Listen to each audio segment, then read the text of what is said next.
지금 출산율이 0.6까지 내려왔다. 국가 소멸 수준이다. 난리잖아요. 사회가 이렇게 급변하는 시기가 되면 항상 눈을 크게 뜨고 귀를 열고 계셔야 합니다. 분명 정부는 사람들이 결혼하기를 원할 텐데 혼인율은 반대로 이렇게 낮게 나타나면 거기에 예산을 쓸 수밖에 없게 돼 있거든요. 조만간 결혼이나 출산 정책이 엄청나게 쏟아질 겁니다. 주거 정책도 소득 기준이 되게 타이트했었는데 점점 완화되고 있는 추세이고요. 혼인신고를 안 해도 애를 낳기만 하면 혜택을 받을 수 있게 됐습니다. 아예 1억 원을 캐시로 준다. 이런 얘기까지 나오고 있잖아요. 점점 더 극단적이고 강력한 정책들이 나올 수밖에 없게 된 상황인 거죠. 그래서 만약 결혼을 포기하지 않았다면, 특히 결혼을 앞둔 예비부부거나 출산 계획이 있는 신혼부부라면 이 시기를 잘 활용해서 한몫 챙겨야 한다는 게 제 솔직한 생각입니다. 근데 여기엔 한 가지 문제가 있어요. 애초에 월급은 적고 물가는 계속 오르고 집값은 터무니없이 비싼데 한 몫을 챙기든 두 몫을 챙기든 정책 지원 좀 받는다고 해서 달라질 게 있겠느냐. 연봉 3천 흑수저가 결혼한다고 해서 경제적 자유를 얻을 방법이 있느냐는 거죠. 결론부터 말하면 있습니다. 저도 결혼할 당시엔 연봉 3천 외벌이었고요. 가계부 쓰면서 10원 한 푼이라도 아끼려고 하는 그런 사람이었어요. 하지만 이 방법을 터득하고 나서는 내 집 마련도 하게 됐고 점점 생활이 안정적으로 변했습니다. 아직 경제적 자유에 도달하지는 못했어도 시간이 지나면 분명 자유를 얻을 수 있는 그런 구조를 만들고 있거든요. 그래서 오늘은 그 방법에 대해서 이야기를 하려고 합니다. 일단 경제적 자유는 세 가지를 통해 완성됩니다. 첫 번째, 소비 안정, 얼마나 만족하느냐. 두 번째, 소득 안정, 계속 벌 수 있느냐. 세 번째, 자산 안정, 감가에서 벗어날 수 있느냐. 하나씩 살펴볼게요. 먼저 소비 안정은 내가 쓰는 돈에 비해서 얼마나 만족하냐는 거예요. 원래 부족하면 부족한 대로 적당히 사는 사람들이 더 행복하거든요. 이거의 끝판왕이 법정 스님 같은 분이 계십니다. 무소유 들어보셨죠? 무소유를 말 그대로 해석하면 아무것도 가지지 말라는 건데 당연히 그건 아니고요. 필요 없는데 소유하려 하지 말라. 가진 것에 집착하지 말아라. 소비에 얽매이지 말라는 거예요. 그래서 이건 경제보다는 좀 가치관의 문제이기도 합니다. 또 현실적으로 스님들만큼 해내기도 어려울 거고 부부가 둘 다 실천해야지 한 명만 잘하면 안 된다는 문제도 있어요. 만약 한쪽의 생활 수준이 높았었는데 다른 한쪽은 낮았던 편이라면 이 갭을 줄이기가 상당히 어렵습니다. 일방적으로 희생을 강요하게 될 수도 있어요. 왜냐하면 소비에서 오는 만족감이라는 게 비가역적인 편이잖아요. 태어나서 스마트폰만 써봤는데 갑자기 피처폰 쓰라고 하면 불편하겠죠. 그래서 소득과 자산이 어느 정도 올라오지 않는 이상 생활 수준을 함부로 높이면 안 된다고 생각합니다. 올릴 수 있어도 급격하게 올리지 않고 천천히 올리는 선택을 하는 게 장기적인 관점에서는 훨씬 좋을 거예요. 제가 이걸 최근에 느꼈습니다. 저희가 이제 34살인데 아직 차가 없거든요. 계속 뚜벅이로 살다가 몇 달 전부터 운전을 시작했는데 와, 이게 편하다는 걸 알아버린 거죠. 차를 샀다는 건 아니고요. 쏘카에서 빌려서 타고 있습니다. 근데 쏘카 쓰면 차를 여러 종류 타보게 되잖아요. 캐스퍼도 타보고 레이도 타보고 K3도 타보고 소나타도 타보고 그러다 보면 아, 이거보다 이게 편하네. 이게 좀 더 잘 나가네. 비교를 하게 돼요. 그리고 쇼츠 보다가도 테슬라 오토파일럿 이런 영상이 나오게 되면 아, 테슬라 사고 싶다. 이런 생각을 제가 자연스럽게 하고 있더라고요. 아, 이건 좀 위험하다. 마구니가 끼었구나 싶었습니다. 그래서 저희만의 기준을 좀 정하기로 했어요. 차를 주 3일 이상 꾸준히 몰아야 하는 상황이 아니면 굳이 사지 말자. 그리고 차를 사게 되더라도 순자산의 10%를 넘기지는 말자. 웬만하면 5% 이내로 하자. 그래서 당분간 차를 살 일은 없을 것 같습니다. 사더라도 잘해봐야 중고 아반떼 정도겠죠. 하여튼 제 상황은 이렇다는 거고요. 여러분들은 여러분들 상황에 맞게 소비 수준을 잘 조율할 필요가 있다. 이게 경제적 자유로 가는 한 축입니다. 두 번째 축은 소득 안정인데요. 많이 벌수록 좋다는 뜻이냐? 그렇지 않습니다. 계속 벌 수 있냐가 더 중요해요. 제가 이걸 언제 느꼈냐면 한창 쇼핑몰 할 때 매출이 잘 나올 때가 있었어요. 2019년 말부터 2021년까지는 새우 월 500 이상 가끔 1000만 원씩도 버니까 이대로만 가면 편하게 살겠다 싶었거든요. 근데 이게 유지가 잘 안 되더라고요. 자영업 하시는 분들은 다 공감하실 거예요. 어떨 땐 많이 벌고 어떨 땐 적게 버는데 세금, 건강보험, 국민연금 이것저것 다 떼고 나서 몇 년치 평균 내면 결국엔 직장인하고 비슷해집니다. 사업적 역량이 뛰어나신 분들이라면 애초에 이런 고민을 할 필요도 없겠지만요. 저처럼 부족하고 다소 평범한 사람이라면 꾸준히 벌 수 있는 일을 하는 게 더 나은 것 같습니다. 물론 그게 근로소득에 꼭 회사를 다니라는 건 아니에요. 근로소득이 어느 정도 연속성이 있는 일이긴 하지만 요즘은 한 직장을 오래 다니는 경우가 많지 않잖아요. 계속 이직하면서 몸값을 올려야 하는데 그것도 꽤 스트레스 받는 일이니까 직장인으로 사는 것도 상당히 힘든 일이죠. 그래서 제 생각에는 소득 안정을 찾으려면 상방보다는 하방을 올리는 관점으로 접근하는 게 나은 것 같습니다. 말하자면 내 능력은 그대로면서 돈을 더 많이 주는 곳을 찾기보다는 대한민국 어딜 가도 최소 3천은 받을 능력, 자영업자라면 볼펜을 팔든 뭘 팔든 1년에 3천만 원은 벌 수 있는 능력, 그런 능력을 만들자. 본질은 능력이다. 이런 얘기죠. 그리고 나서 그 3천만 원을 베이스라인으로 삼아서 다음 전략을 생각하면 돼요. 능력을 더 올려서 연봉을 올리는 방향도 좋고 집을 사거나 투자를 해서 자산 안정을 도모할 수도 있어요. 이게 세 번째 축이죠. 오늘 영상의 핵심입니다. 일단 자산을 소유한다는 게 어떤 의미인지를 이해하셔야 하는데요. 제가 말씀드리고 싶은 건 회계적인 의미의 자산보다 시간으로부터의 자유를 말합니다. 이 세상 대부분의 재화는 시간에 따라 감가가 일어납니다. 차를 사놓고 한 번도 안 타더라도 시간이 지났다는 이유만으로 가치가 떨어지죠. 근데 가치와 시간이 별개인 애들이 있어요. 대표적으로 집이 있죠. 집의 가치는 대개 입주에 좌우되지 아파트 연식이 오래됐다고 집값이 떨어지지는 않습니다. 물론 집이 낡아서 사용가치가 너무 낮아지면 주변 신축보다는 싸게 거래되긴 하지만 어쨌든 집을 소유하면 상당 부분 시간의 흐름으로부터 자유로워집니다. 감가의 저주에서 벗어날 수 있다는 얘기죠. 그런 게 또 뭐가 있을까요? 주식이 있죠. 주식의 가치는 회사의 이익에 따라 달라지지 시간의 흐름에 따라 변하지는 않으니까요. 그럼 현금은 어떨까요? 현금 7천만 원을 장롱에 짱 박아두면 가치가 유지되냐? 당연히 아니죠. 물가가 오르잖아요. 물가 상승률을 3%라고 하면 매년 210만 원씩 차감이 되는 거나 마찬가지예요. 물론 이렇게 딱 떨어지는 건 아니지만 이게 인플레이션의 기본 개념이고 시간에 대한 비용이라고 생각하시면 됩니다. 아마 이 정도는 대부분 다 아실 텐데요. 여기서 한 가지 더 생각해 볼 게 있어요. 만약 현금 7천만 원 뭉치가 있는데 이걸 7,100만 원에 100만 원 웃돈 주고 사는 대신 가치가 떨어지지 않게 만들 수 있다고 하면 어때요? 사실 건가요? 지금 당장은 100만 원 손해보는 것 같지만 얘는 시간에서 자유로운 7천만 원이니까 올해도 내년에도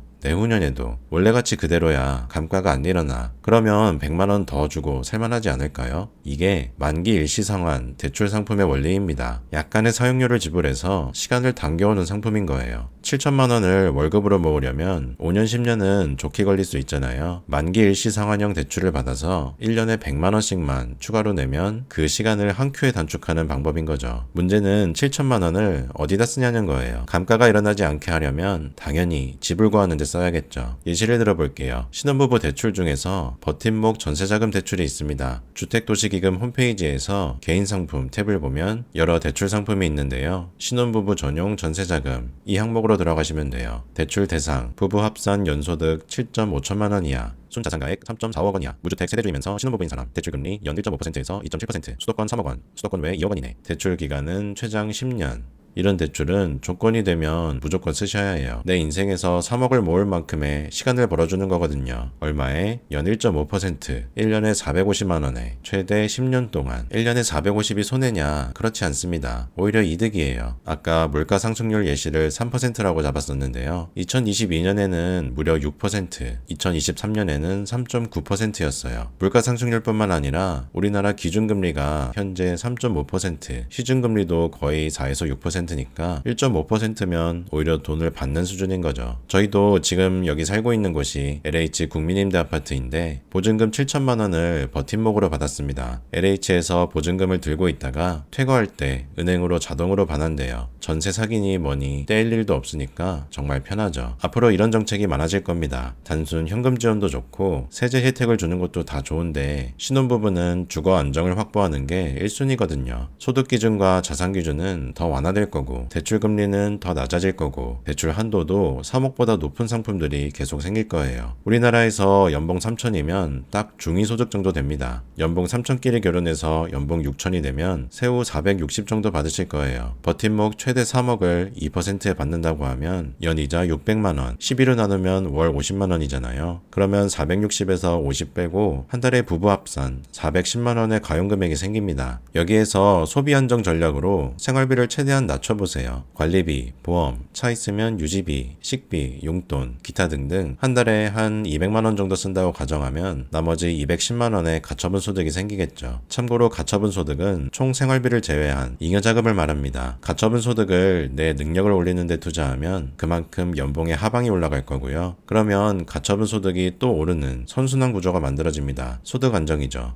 혹은 그 돈으로 자산을 살 수도 있습니다. 버팀목은 전세자금 대출이었지만 주택도시기금에서 개인상품, 주택구입 자금대출로 들어가면 엄청 저금리의 대출 상품들이 또 있어요. 이런 식으로 집을 사는 단계로 넘어가시면 됩니다. 자산 안정이죠. 다만 주택구입 자금대출은 만기 일시 상환은 아니고요. 원리금 균등 상환이라 생활비에 약간 부담이 생길 수는 있습니다. 저희가 곧 이사를 앞두고 있는 집은 신혼희망타운인데요. 3억 8천만 원짜리 집을 LTV 70%, 금리 1.3%, 30년 만기로 받고 나니까 한 달에 90만 원 정도 원리금을 내게 됐어요. 작은 금액은 아니지만 그럼에도 입지만 괜찮다면 집값이 오릅니다. 최소 인플레이션만큼이라도 오르기 때문에 금리가 저렴하면 원리금을 부담해도 괜찮은 상황이 만들어져요. 저희도 이번에 감정평가했는데 집값이 5억이 넘었습니다. 아직 입주도 안 했는데 1억이 넘게 자산이 늘었죠. 그래서 이쯤 되면 자산을 산다는 건요, 단순히 감가, 시간에서 자유로워지는 것뿐만 아니라 투자 수익률을 올린다는 관점으로도 접근하실 수 있습니다. 특히 주식을 하는 경우라면 훨씬 직관적으로 느끼실 텐데요. 인플레이션보다 높은 평균 수익률을 유지하면 자산이 복리로 계속 늘어나게 돼요. 연평균 12%만 할 수 있어도 20년이 지나면 거의 원금의 10배가 됩니다. 문제는 12%를 할 수 있냐는 건데요. 생각만큼 어렵지는 않으실 거예요. 배당으로 한 2, 3% 받고 1년에 10% 정도 낸다고 생각하면 보통 사람이라도 공부하면 할 만한 수준입니다. 가처분 소득을 더 투입할 수 있으면 자산을 10배 만드는데 20년까지는 절대 안 걸릴 거예요. 그렇게 자산 안정에서 초과 수익률까지 만들고 나면 소비 안정에서는 드디어 생활 수준을 높일 수 있습니다. 좋은 차도 살 수 있고 로봇 청소기도 사게 되겠죠. 소득 안정에서는 내 노동 소득을 대체할 자본 소득이 생깁니다. 진정한 의미에서의 경제적 자유를 이루는 거죠. 이렇게 세 개의 축이 서로 상호작용하면서 선순환 구조를 만드는 거예요. 이해가 되셨나요? 이게 어디 책에 나오거나 그런 건 아니고 그냥 저희 경험을 개념적으로 정리한 거라서 전달이 잘 안 됐을 수도 있습니다. 이미 이렇게 하고 계신 분들이라면 별로 특별한 얘기는 아니네 하실 수도 있어요. 하지만 저희도 이걸 몰랐던 시절이 있었거든요. 저도 안 해도 소위 명문대를 졸업했지만 대기업은커녕 연봉 3천부터 시작했어요. 퇴사하고 돈이 다 떨어져서 벼랑 끝에 몰린 적도 있었고 정말 별의별 일이 다 있었습니다. 그럴 때마다 하나씩 해보면서 알게 된 거예요. 만약 저희 같은 상황에 계신 분들이 있다면 분명 도움이 될 만한 얘기였을 거라고 생각합니다. 만약에 신혼부부 주거정책에 대해서 추가 정보가 필요하시면 저희가 정리해놓은 자료도 있으니까요. 고정 댓글 링크를 통해서 무료로 신청하실 수 있습니다. 궁금하신 점 있으시면 댓글로도 남겨주세요. 저는 다음 영상에서 다시 인사드리겠습니다. 오늘도 행복한 하루 되세요.